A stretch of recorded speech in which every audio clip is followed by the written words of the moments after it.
Welcome to another episode of The Conversation here at The Dakotan. I'm Jonathan Starr. Today I am joined by, and how could I describe this person? I don't know, but it's a pleasure to have Gary Emineth on today.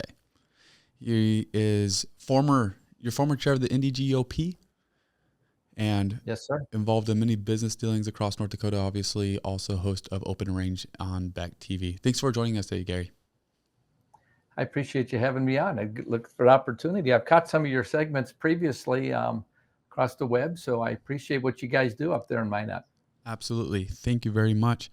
So, first off, how did the road that your life went on get you into politics? Because it seems like that happens almost on purpose. Well, it's an interesting question. I was a young guy, had a grocery store in Washburn, small town, 1,500 people, south of Minot, north of Bismarck. And I got involved. I ran for our city council. I was a city council Okay. member when I was 21 years old. So I got involved as a city commissioner. And all politics, they talk about being local. When you get on a city commission, it's really local. Yeah. And you get to be in on all kinds of the nuances of it. Got to know some people. And actually, one of the people that was really my mentor, almost like a dad to me, was a guy named Leighton Freeberg, who was a conservative state senator. And he ran and asked me to consider running and get involved in the district. And I think at one point I went to a state convention and kind of got exposed to party politics. I've kind of always said I think I probably grew up more of a Democrat family. Okay. I became a Republican in high school. I was writing a paper back in 1976. Jimmy Carter was running for president, All right. and I decided that I was going to write a paper. I'm kind of a little bit of a bleeding heart, and so I would. I was writing a paper on Jimmy Carter because I just thought he was the right guy. And I got through it and actually started looking at what policies he stood for. And that fall, I voted Republican. Oh, wow. Wow. I That's became a incredible. Republican as a result of saying, I kind of like what he says about caring for people and that, but Yeah. I'm a business guy. Wanted to be. I was working for my father, so I was kind of a guy that just really believed in um, the conservative principles, which I didn't really know what they were at the time. I just kind of was, you get what you put into things and all the kind of things that go with a conservative platform, actually. Yeah, absolutely. So there you were in high school, politics found you, and then you would get involved. The other thing you mentioned is the conventions. That those will do that to you. You go to a convention, you see what's going on, and that might make you a little fired up if you're not careful. It does, without question. So, um, obviously, North Dakota has a lot of interesting issues that are facing it right now. We're in the midst of some very interesting things. There's a few ballot measures that are on, and I think even today we're shooting the day that we're shooting this. There's some stuff that's coming up on the carbon pipeline in South Dakota that might affect North Dakota. Very interesting things going on, and so I want to work through those, okay? And I'm sure you've talked about them Go for it. on your Open Range show, but I want to talk about some of them here. First off, let's kick it off. Something that's in effect, and we're going to start seeing the effects of, and that's term limits. This is a big deal, and I know that this is old news. It's way old news, but it's starting to get brought back up because we're going to begin to see the results of what that actually meant here shortly. What's your top two concerns with term limits, or maybe you're a complete fan of it? Well, actually, I'm not a term limit big fan of it. However, I came out supporting it. Okay. And I signed a petition and I did quite a bit of talk radio before I was on Beck supporting the term limit measure. Yeah. And I did it because I I don't believe a person should serve in the legislature for 30 or 40 years. I Okay. think we're meant to be a citizen legislature, citizen government. Yeah. And when people go in and get into that power cycle for that long, people kind of enjoy it. They like the perks and all the things that go with it. So from my perspective, I kind of felt that there was quite a bit of arrogance from long-term incumbents in Republican circles specifically, because there aren't many Democrats left. Yeah. So I came out supporting it, say, I think we need to turn it over. Now, my personal opinion is I think 8 years is a bit short. I Right. would have preferred it was 12. Yep. But I felt the message needed to be sent to the legislators, and so I supported it on that issue. And the fact that they could go back and serve in another branch, I think that's got some benefits. But That definitely helps. I mean, there is some merit to the argument that you just kind of find your stride about the second or third session, and then you're out of there. And I think there's a lot of interest in serving, Right. and I think it's okay. I think we'll find good people. Okay. And that's obviously one of the biggest concerns that's brought up is already in some areas they're struggling to find candidates. So what are we going to do when some of those longer term candidates finally term out? But another thing that I question on it sometimes, and I think it's core to the Republican platform at least, and that is limited government. Do you feel like it is an overreach at all of government to be, in this case, it's a constitutional amendment, to be limiting how many terms somebody can serve, and some would say limiting the voice of the people? Well, here's what I would say. I would say the people spoke. I think they can change the Constitution again if they choose to. Right. To be honest with you, I think a number of legislators were going to last session, Republican friends of mine, that wanted to change it and challenge it, and bring it before the voters again. And my advice to them was, as friends, I said, if you're going to play with that fire right now, I'd give it a session or two, Yeah. and then see how the people respond. Because ultimately, the people voted about 65%. And I think there's a lot of citizens in the state really tired of if you want to use the word, the swamp, but the bureaucracy, the administrative state, and long-term incumbents that are bustling, in on a lot of things. And so consequently, I think it's going to be eventually changed to 12 years eventually. I think it's got to come back, and people are going to see that. That'd be my opinion. That would probably be a quality move. One thing that was interesting, though, about that is it was on the same ballot that Hoeven was on. I believe it was when it was that primary ballot when Becker was running against him. And Hoeven won almost by the same margin that term limits passed. And that was that was very interesting, because it almost seemed like it didn't add up. Like, it almost seemed like people didn't know. Well, they knew what they were voting for, I'm sure, but it just didn't fully make sense in my mind. I don't know. Do you remember that? Well, yeah, absolutely. What I would say is I have a lot of respect for the average voter. All right. Yeah, right. On the other hand, many of them are not as informed that they should be on the broad spectrum of issues. They, they know who they're going to vote for, probably U.S. Senator, Congress, governor, of course, for president. But you start getting down to ballot, they might have a legislator they support. But if all of a sudden you have the insurance commissioner, tax commissioner, I would say there's a good chance people don't know. And to be honest with you, I would get really in big trouble for saying this, but I would say, I don't know what the percentage is, but I think it'd be over 50% that if you mixed up a ballot and people voted, took their party affiliation away, take those top people off, it would be a crapshoot on who got voted in. Yeah, I could understand that happening. So you were chair of the Republican Party for a while, and you jealous of that current role right now? Man alive, I am. I got challenged, encouraged to run pretty hard, and I just didn't want to take that on again. And I have to say, I was part of recruiting Sandy Sanford, and she's doing a great job. It's a tough job. It's a thankless job. You make more enemies than friends, and especially with what's going on in the Republican Party right now, it's a very, very tough time to be chairman. Yeah, I'm happy it's not me. Yeah, right, exactly. And I say that not because Sandy Sanford's doing a negative job. She's doing fantastic. It's just a very difficult time to lead right now.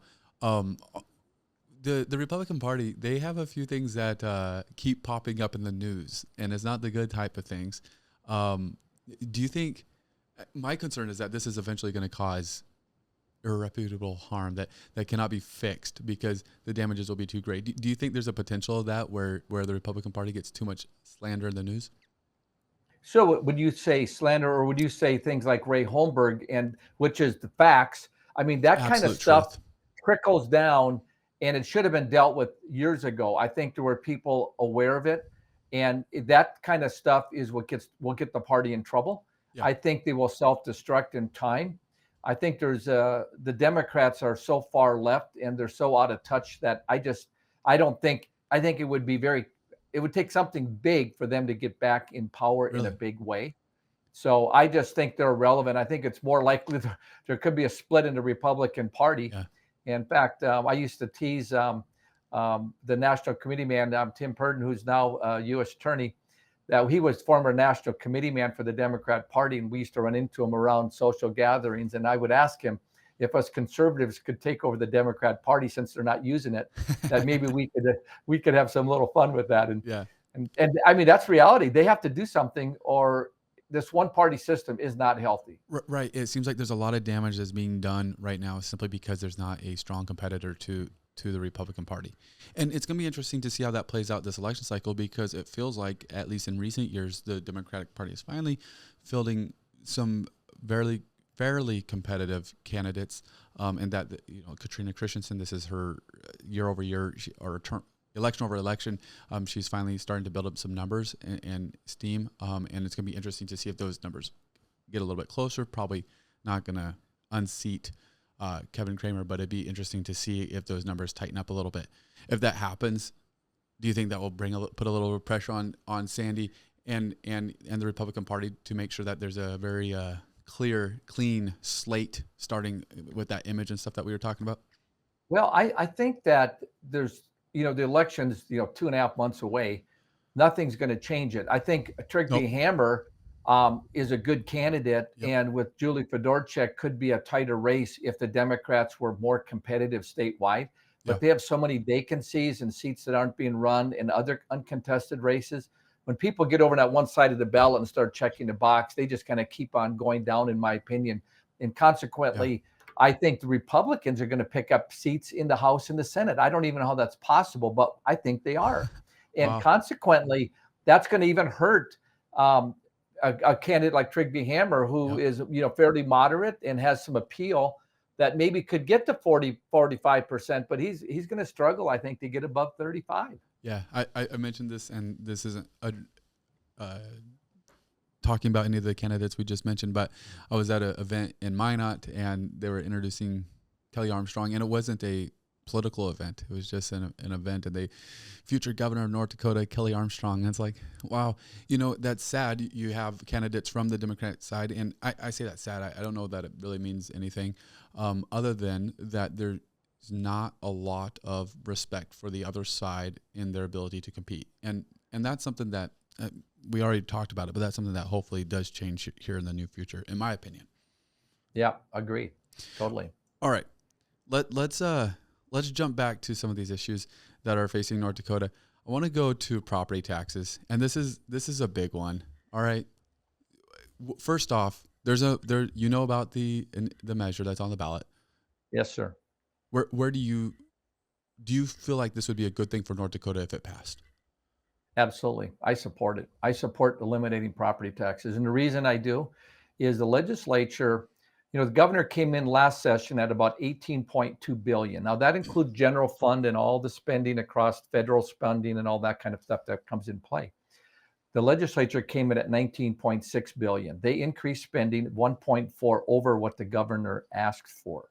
1.4. Wow. That's a biennium over 2 years. Yeah. If the measure passed, I believe it takes about $2.5 billion. So if you take the 19.6, took it down to 17 even, let's just say 17 even. I don't think the citizens of North Dakota would know the difference in the cutback in that $2.5 billion spending. What it would do is create some confusion, and there will be chaos for a season until the legislature gets a handle around how are they going to adjust some of these numbers. It'll be this Chicken Little. They'll be crying for it. But I'm telling you, I think the measure is going to be run a lot stronger than people think. Yeah, it got beat 12 years ago. I think the term limit measure that passed by 65% was a shot above the bow. I think this property tax measure is pretty serious, even though they're going to be out there.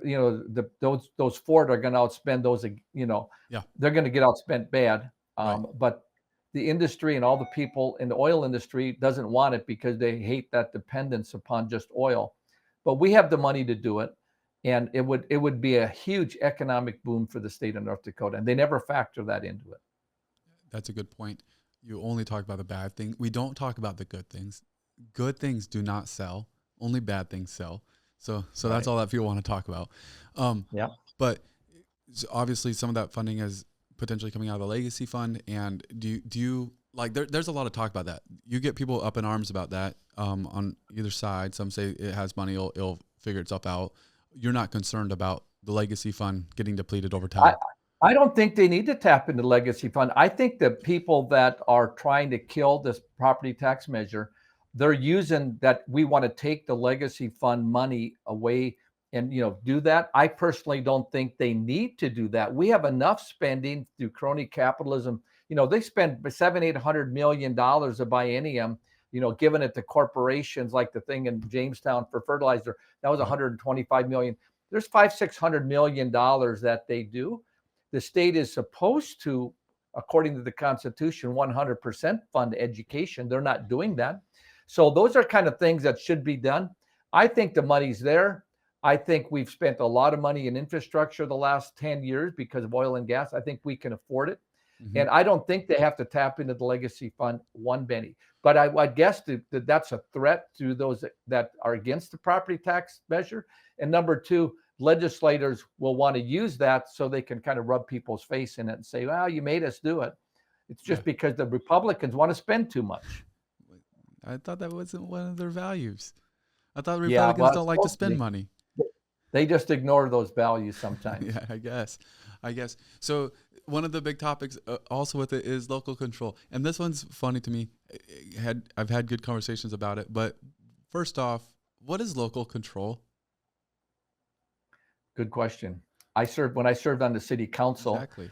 That's as local as you get, whether you get school boards or counties. And, the issue that has arisen, I have heard, like, if you take up some counties like Montreal County, the county actually levies any. So the measure, what it's supposed to do is freeze. So let's say the spending that comes in from property taxes is $2.6 billion in a biennium. Okay. The state has to come up with that and give that back to all of the different county school districts, et cetera. So they only have to take the incremental and raise some type of revenue associated with that. And they still have, the problem with it is, and I think the measure, and I think has been a challenge because we've not articulated alternative options enough with legislative, say, here's a bill that would be introduced if this happens, here's another bill. So it's creating this fear around that with people. But the idea that local control is being taken away to some degree, that is more of a scare tactic than anything from the counties and the cities and the school boards. I've had conversations with someone. They're like, the local control is being lost, and we do a lot of city stuff here in Minot, so they probably won't like me. But they said a lot of the local control that's being lost is the control the city has over its people. Excuse me. Yeah, totally. I can totally get that. Man, I'm losing it over here. I'm sorry. That happened to me in the air about 2 weeks ago. I couldn't help it. It came and I just had to deal with it. I've been fighting this cold myself for about 3-4 weeks. So yeah, take your time. Awful. I'm gonna have to cough one more time. Sorry about that. All right. So let me ask that question again. Let me take a drink first, since I'm gonna have to edit this anyways. I've been fighting this for like 2 weeks. I've not had it that bad where it's completely gotten my vocal cords now. It's going to sound weird for the rest of the show. Oh, well. Nothing that happens. I'll just have to talk longer and I'll filibuster for you till you recover. How's that? There we go. Sounds good. All right. So I've talked with some people and they're talking about local control, and they're saying that is more the control that the cities have over its people. And that's what they're afraid of losing. It's not that suddenly Bismarck is going to be controlling more. It's that the city council will not be able to control its people, because they're trying to say local control. Sorry about that. You're good. They're trying to say is local control. The citizens will lose their voice and all that, and cities will then just be ruled by state government. But really, it's the city governments that are concerned that they're not going to be able to override the voice of the people as much. Do you agree with that perspective? I'd agree totally. And I think, you get bigger cities like Bismarck, those legislators, there's more legislators in Bismarck than there are city commissioners, right? So wow. You actually have more access to your legislators in a city like Bismarck or Fargo, in my opinion, than the city council, Grand Forks, Minot. And so the idea that you're going to eliminate that local control I think it's just the straw man that they use to Mhm. try to argue that that's going to change things. I mean, that's a Republican principle. More locals better. I get that, but Right. I think it's really more when it comes to federal government and state and local. Because North Dakota is really just a big town with a long main street, in my opinion. Anyway. That makes sense. You're right. So one more thing on property taxes. Do you see, because we've seen this before where the state does something, an example that probably isn't a great example, but this past year there was the $500 credit that was given out to property owners. This a lot of times you see the cities then backfill with taxes, increases, fees, whatever it might be. However, they're bringing back their charges. Do you see if property taxes eliminated, cities trying to get other fees or taxes or whatever it might be on their in the city, so that way they're still able to generate more revenue and really increase their budgets even further? I think that's possible, but I think the message that the city and county and school board would get if this actually passed, Yeah. it's going to be a pretty big message for them to say, you better start thinking about why people are frustrated by this. Right. And you better think about your spending that's going on. And I think it would be a big message for Republicans because they go into this session and they promised reform 12 years ago, legislators. Kelly Armstrong, as governor candidate, has said, when elected, I'm going to, lead property tax reform. That's just blunting the whole idea of supporting the measure. But at the end of the day, they have to do something, and these exemptions are a joke because they just create one class against the other, and Right. it's bad politics and it's bad policy. Okay. Interesting stuff. So one of the moving through these ballot measures, another one that's interesting is the age limits one. Of course, this comes on the heels of term limits. Probably felt like it was Yeah. now is the time to try this one, and it's an interesting thing. I mean, you can go and say some of the similar things about term limits for age limits. So it's a completely different animal there, but you go and you look at the average age of the people that signed the Constitution. I think was like 44. And I was on another interview and we were going through some of the recent presidents, and you look at they were all not very young, but in what, if you identified a prime as between somebody's 40 to 60, most of the recent presidents were in that prime until you hit Donald Trump and Joe Biden.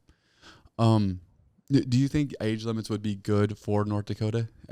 It doesn't really feel I, like you it's going to know, have much effect. I don't. I think I probably support it. I'm kind of a mixed bag on it, but Mhm. part of it I go back to when Quentin Burdick served. I mean, he was he.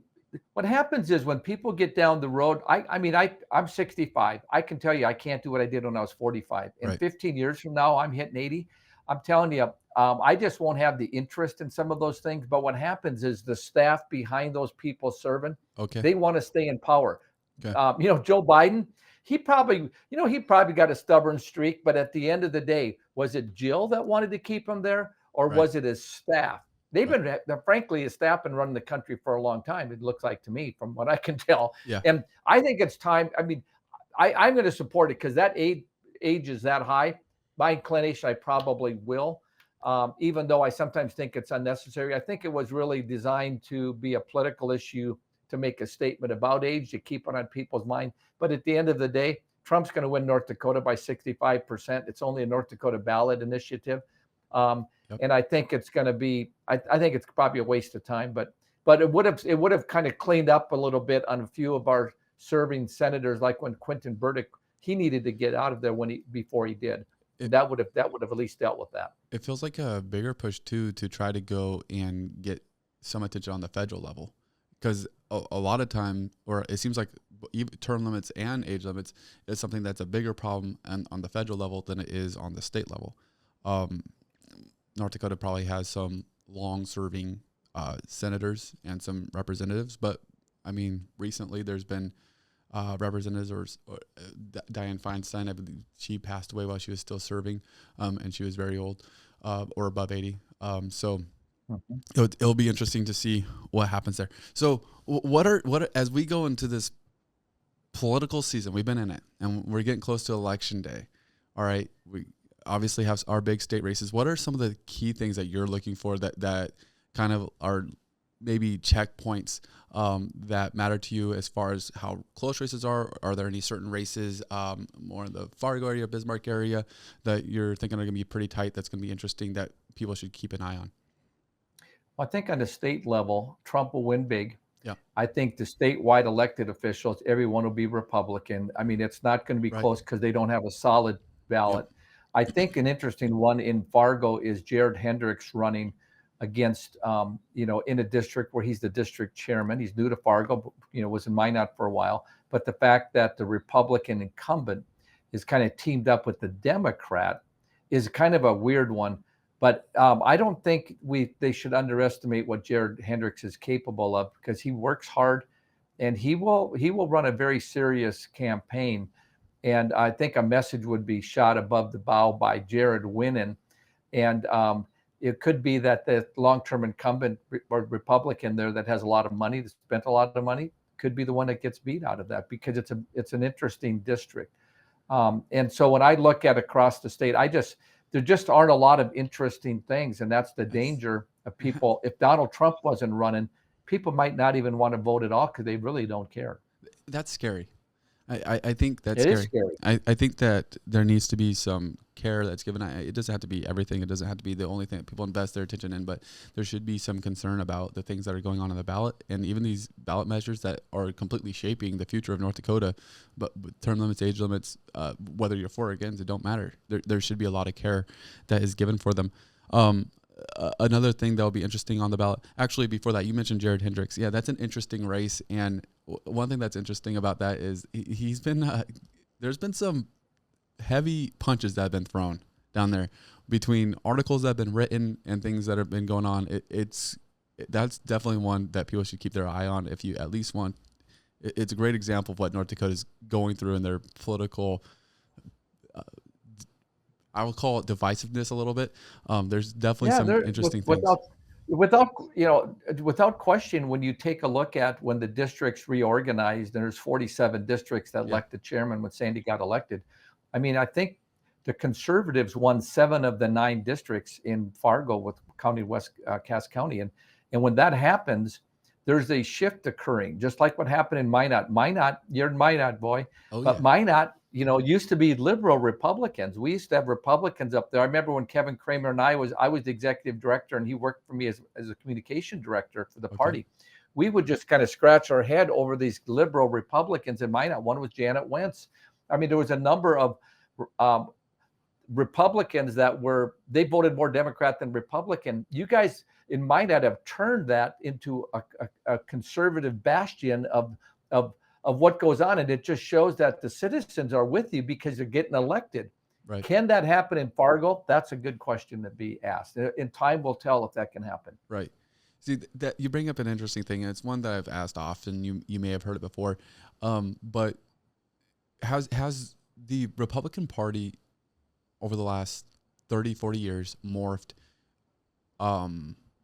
where you're even seeing some perhaps people that used to be considered more liberals are they now Republicans? Is that happening in North Dakota where the Republican Party is morphing because of where the Democratic Party is drifting to? With 100%, without question. When I was chairman, let's say 16 years ago or so, somewhere 15 years, some odd years ago, the goal was to build the tent bigger and bring more people in, even if they were more in the middle. Yep. And our goal was we need to bring them into the party so we could beat Ken Conrad, Byron Dorgan, Earl Pomeroy. Okay. We did that successfully. Right. The problem with it is they all stayed in the party and they became leaders in the party. Okay. And Democrats that were moderate to liberal couldn't win, so they became Republicans. And that is without question the case. In fact, I interviewed Joel Heitkamp a couple of weeks ago on my show Open Range, and Joel said we don't really need a Democrat party because most of them are in the Republican Party now, and you can just look at their voting record. He said, frankly, you Republicans are spending way more than the Democrats would. And he said, we're getting everything we want and more. And I think that's a pretty big, that's a pretty true statement in the party today, even though people don't want to admit it in Republican circles. Right. Yeah, that should be definitely a warning sign that goes out. Yeah, you were in the middle of the reorg battles. I remember at a convention where your name came up as a nomination for chair of that convention. That Yeah, it was. Well, what happened is a group came to me because they were very concerned. The current chairman at the time, Perry Schaefer, would run a fair convention, and the concern was, would he run a fair convention? Because immediately when Rick Becker said he was getting in the race, Perry said he's supporting John Hoeven.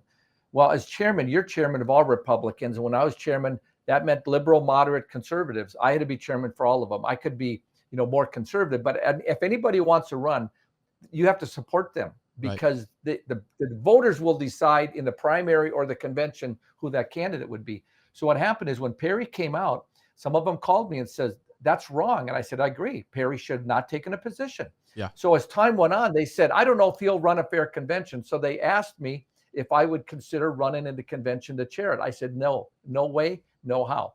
But I said, whoever you get, make sure they can run the convention because you don't want to elect someone at the convention and can't run it. yeah, Well, they got down to the last week and didn't have anybody. And I said, all right, just so you don't get in trouble, you can put my name forward, but I am not campaigning. I right, mean, if I got elected, I'll run the convention, then I'm done. yeah. But it turns out I didn't, and I'm thankful I didn't have to run the convention. That But it will, was a bad, poorly run convention, I'll have to tell you. I should have. yeah. There was some processes that took a long time.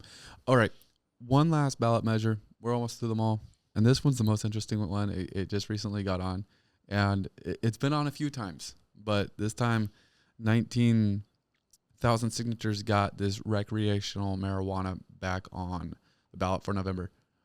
All right, so this is one. When I talked and I said maybe term limits shouldn't be in place because Republicans want more limited government. So using that same principle, perhaps this one should pass. This has come up several times though. Why does it keep coming up? First of all, I give my libertarian and my liberal friends grief over this because I'm opposed to it because I've seen the effects of it in Colorado. Yeah. I don't think it's good. I have family in Oregon. I've seen it in Oregon where they've gotten the laws so liberal. Yep. I think we could be less stringent on the crime associated with it. I think we could be more lenient related for those that choose to do recreational marijuana.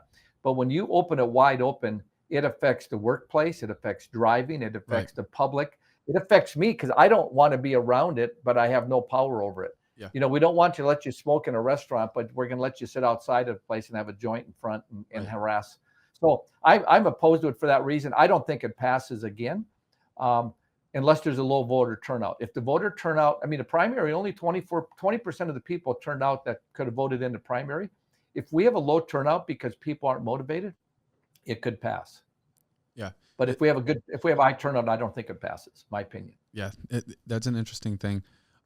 Especially seeing the effects of what it does in Colorado and Oregon.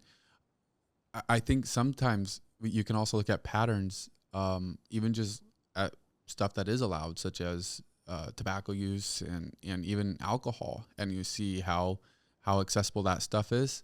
Do you think do you think those two things are comparable, essentially, looking at how alcohol is used and tobacco? I know it's two different things, but they have similar effects in the long run. They do.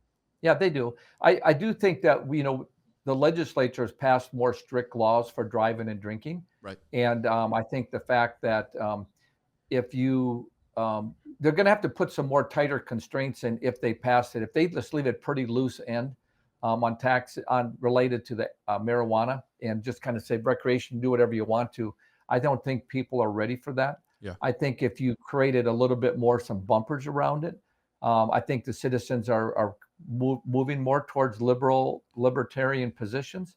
It would maybe pass, but if you leave it too wide open, I just don't think we're ready for that in North Dakota. Right. So if it passes, would you imagine a lot of legislation coming up in this upcoming session to kind of limit it as much as possible, as much as the measure would allow?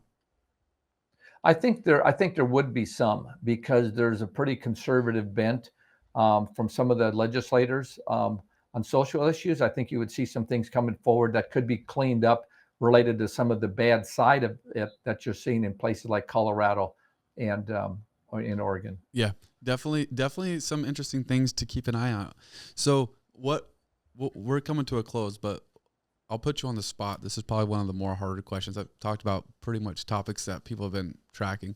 What are some of the things you're looking forward to this coming legislative session? I know it's a little bit early, but there have been talks about, for one, a lot of legislators are talking about property taxes and about how they have a measure that's finally going to be the one that gets through and all that.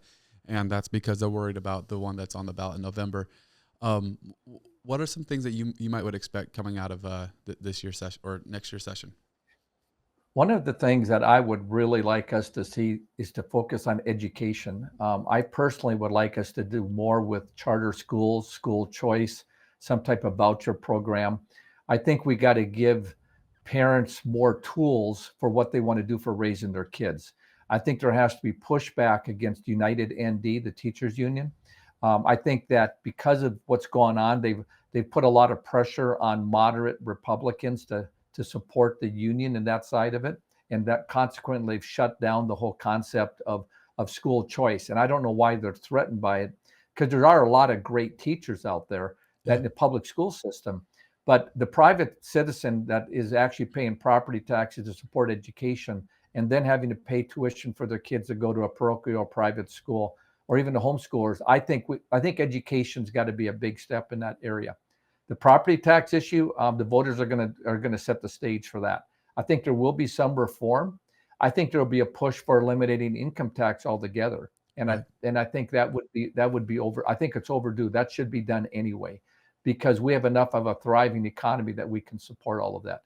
I think there will be not as many social issues going on that came out the last time with the books in the library, LGBTQ, and all the kind of things. I think those will be toned down. I do believe, from what I've heard, that a number of conservatives are kind of getting together and having conversations about putting bills in as a team effort up front. Because I don't know if you're aware of it, for your listeners out there and viewers, is that every bill that gets introduced to the legislature gets voted on in committee, and it also, even if it gets passed or not, goes to the floor and gets voted on, passed or not.